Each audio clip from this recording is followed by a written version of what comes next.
Good morning. Tao na dahil kayo namin, sudan ah.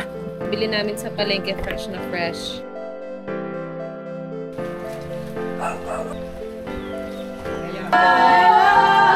Surprise! Welcome, Tanduray.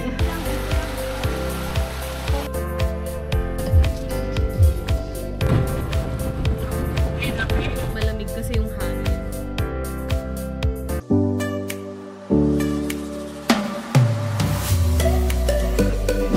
Good morning guys! It's the second day na namin dito sa Sipalay and this is the continuation ng vlog ko kahapon. So, galing kami ng market, public market para bumili ng makakain namin for today, for breakfast. Quick room tour lang tayo although medyo magulo na dito sa kwarto dahil syempre natulog na kami on our first night. So, nabook ko to. Ang pangalan niya is Jazz Inn.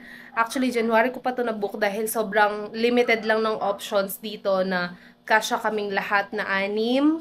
May wifi, makaka-work kami, and may mini kitchen dahil magluluto kami for our food while we stay here.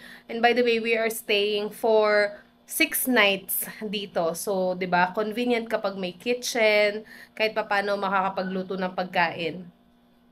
And, ayun, so quick room tour lang tayo nitong room, family room ng Jazz Inn. So, from this door is, eto na siya, kabuuan, yan na yun. So, we have 3 bunk beds, so good for 6. So, ayan. And then, meron tayong sariling bathroom. May shower room dito. So, eto siya. And may, actually, maganda din, may heater siya kasi si mama mahilig siya, dapat lagi may mainit na tubig. And then, meron tayo maliit na vanity, nilagay namin dyan lahat ng toiletries, may patawel din sila. Merong cabinet dito, ayan, nilagay na din namin yung damit, and then may table, which is very okay kasi mag-work nga kami dito. And then, merong sofa dito, and hindi ko na mapakita kasi natutulog yung kapatid ko.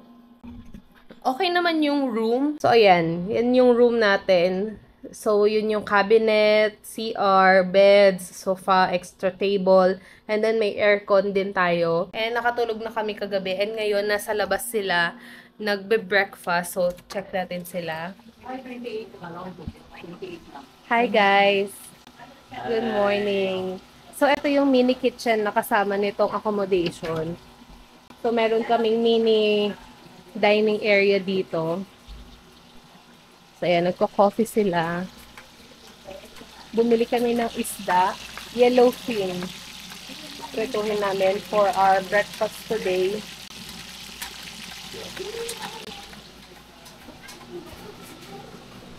So, ayan.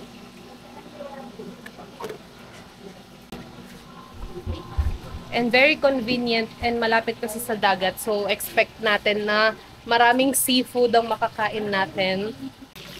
So, ayan, magkape tayo.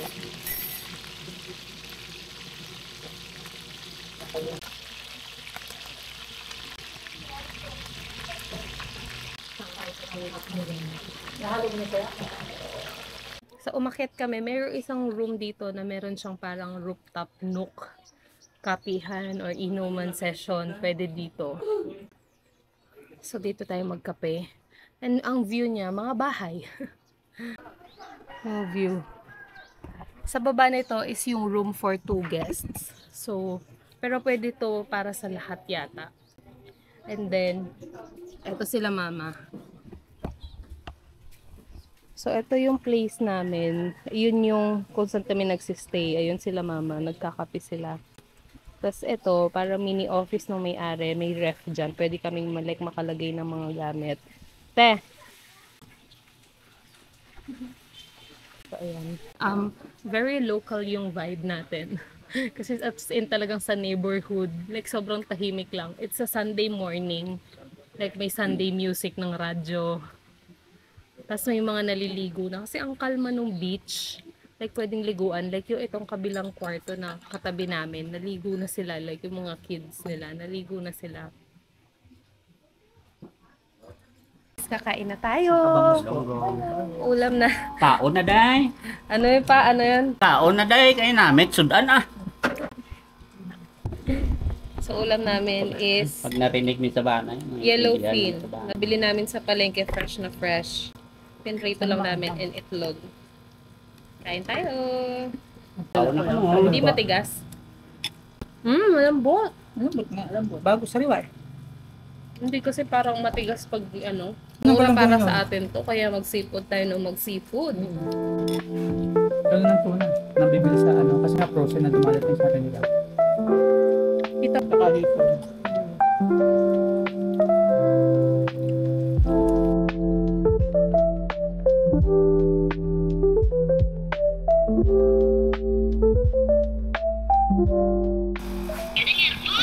Sabi na, stop, ano, tugi ko, ano. Smile ko. Nag-ready lang kami and today is magbe-visit kami sa bahay ng tita ko. Which is yun talaga yung purpose namin kaya kami nandito is para mabisita sila. So, paalis na kami and dadaan lang kami ng Andox para makabili ng konting pagkain na malalunch namin pagdating doon. So, let's go! Magkalayo ang buwan.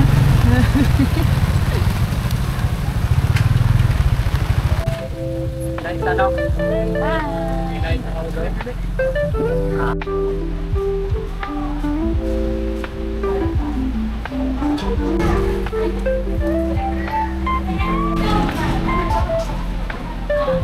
And sa'yo natin yung nabili na.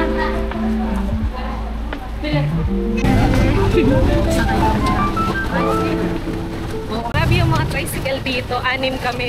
Kasha. 6 na adult, nagkasya tayo sa isang tricycle. Ayan. Ayan sila. Sila papa. Plus sila mama. Plus yung driver. Sakto yung paglabas namin. Umulan. Grabe. Pero, let's save the day. Kasama sa bakasyon yan. Malay. Welcome to Sipala. Loaded. Loaded. Loaded. 6 pag passenger. Galing mo. Dagat na to.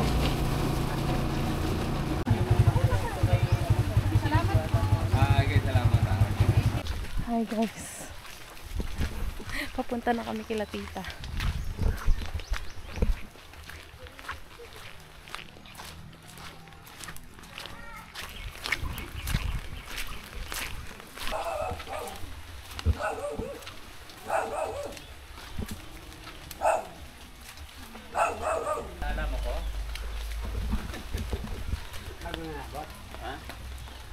Kuya.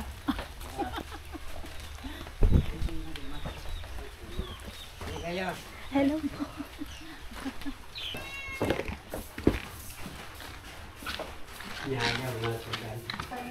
Hi, tita! Hello! Surprise! Mag-bless na kayo.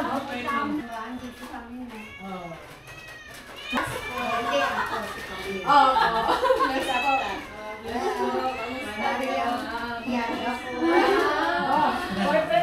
Boyfriend ko ba? Surprise!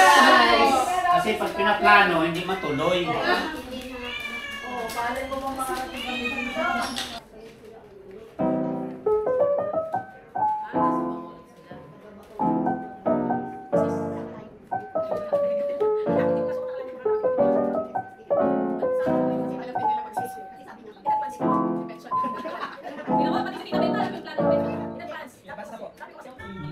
Guys, nandito na kami sa bahay ng pinsan namin. Si Ate Grace, nandito kami sa bahay mo. Hi! Ate Grace, nandito kami sa bahay mo. Na-surprise namin si Tita Vilma. And kakain kami, nagdala kami nga nung Andox kanina. Kasi yung mga pinsan namin na mga bata, wala sila dito kasi parang may event silang pinuntahan. So, ayun.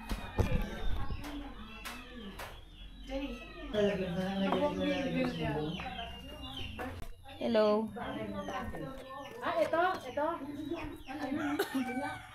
Ilalim naman ang bahay mo. Andyan mo. Yan.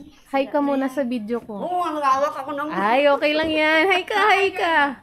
Hi. Ito yung tita namin. Nagkita na rin kami. Ito yung tita namin na sinurprise namin. Ayan, inalagaan kami Dala yan. pa ako ng luwag. Ay, okay lang yan.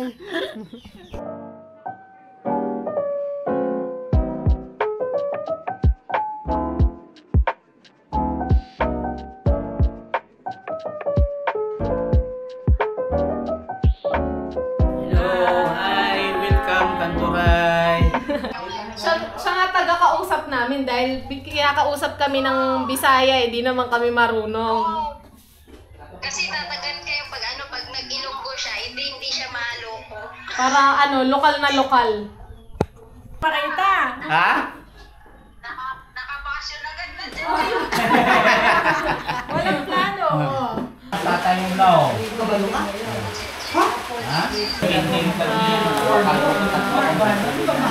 Nakikita niya sarili niya.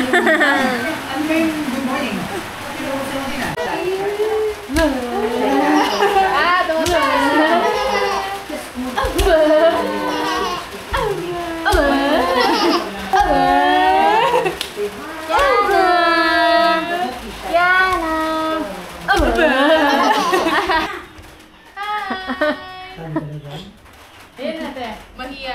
Tuko! Asan yung tuko? O, si Moana. Say hi, Moana. Moana, hi ka, hi! Hi! Ay, sa kami. Yes, ay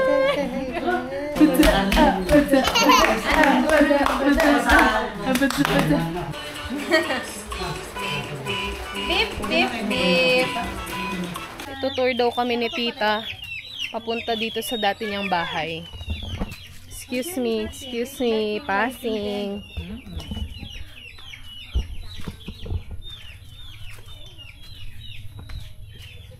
Kasama namin si Moana.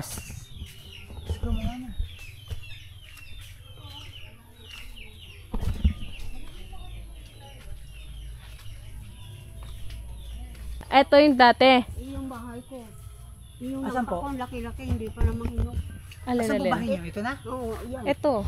Ito ito yung dating bahay ni kawayan. tita. Ano yun sa Tagalog? Ay, hala. Kawayan. po. Kawayan din. Kawayan din. Akin to, 3 puno. Ay, sa'yo yan? Ibenta mo. Buti hindi mo Hindi, binibinta ka, i-repair ni James sa bahay namin. May mo siya kubo. Ah, ayan po gagamitin niyo, kawayan. Pinapagulang ko. Para gamitin po. Oo. Uy, ang isang ganyan, no, 120 na. Bibili ka pag ibaligyan mo yan ng muras, yan lang ang bili Ah, nila. 120 na po isang ganyan ngayon? Hindi, isang... Oo nga po, isang buo po, isang ganun lang. Tapos, separate pa ang magpatinlo. Opo. mo yung ano niya, laki o hindi pa daw hinog. Hindi ba hinog yan? Ang anin pa. Nung naligad na araw, nakain namin yung isa. Bahay ni na Ate Matet. Asan tinapay? Ate Matet. Pero, Asan tinapay mo? Ito bahay mo? Balay mo? Balay? Wala ng bahay mo eh. Wala. Para kang nagtitrail dito. Probinsyang probinsya. Ang cute na. Ngayon daw pupunta kami sa may ilog naman na malapit dito sa kanila. Ilog or sapa? Ayan, go ma. For the hike si mama dito. Hi Eros. Galing ha. Walang kadulas-dulas, takbo lang siya. Tinakbo lang ni Eros yung dahan-dahan tayo.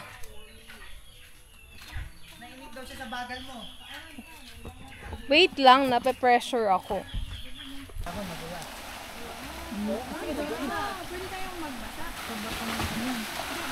dito lang. Ito yung tab namin. Pag lumaki ang tubig yan, dami dito. Baka mahugot ka. Diyan kayo naglalaba? Oo, dyan. Hanggang ngayon? Hindi, tinatag. Ay, hindi na kami naglalaba doon. Andito kami sa ilog. Dati daw nung naglalaba sila tita dito. Yung maliliit, naliligo ka. Tapos ngayon, dito na naliligo yung mga bata. Oo, dahan. Dito. Jenny! Ah, marunong siya. Hi! Tan tanan tan tan. Aerosmile. Wow.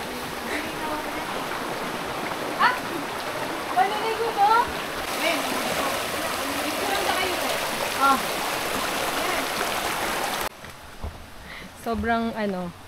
Sobrang nature.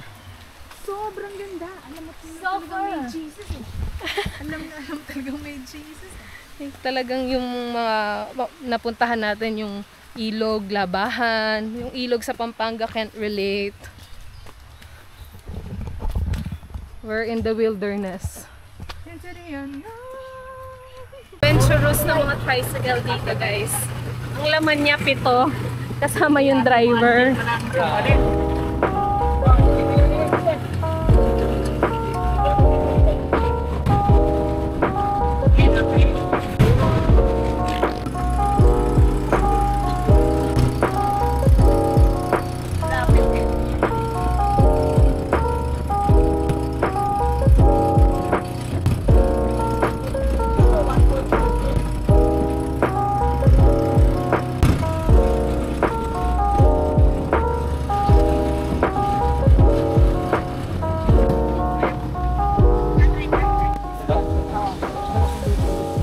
Ilang pira?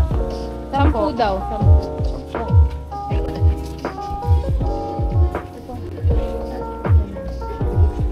Ilan ka?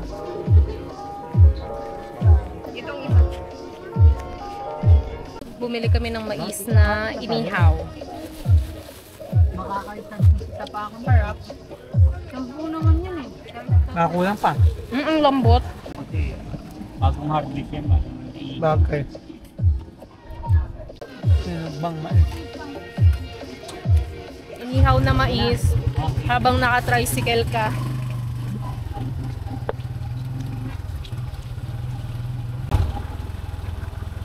Adventure.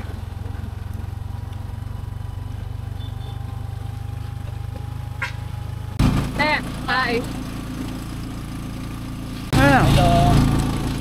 Wow.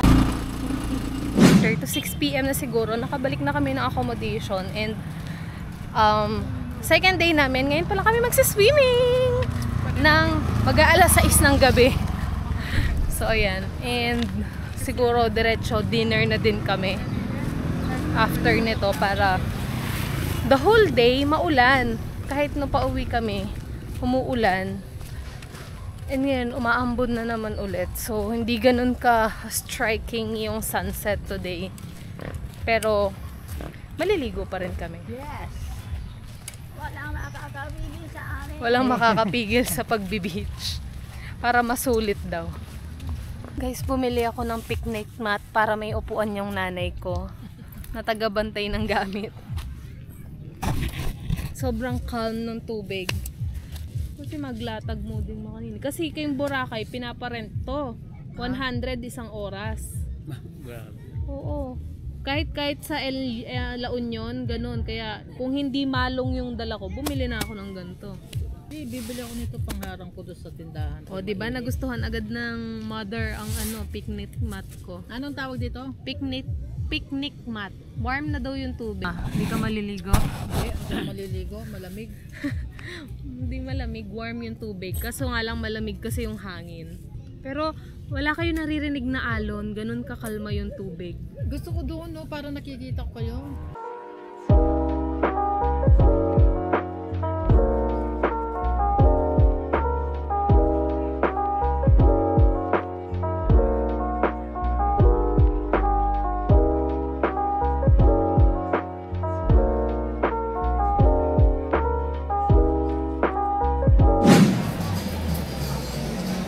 Import sisig ba? Sharing. Gusto mo magsisig? Okay na. Thank you.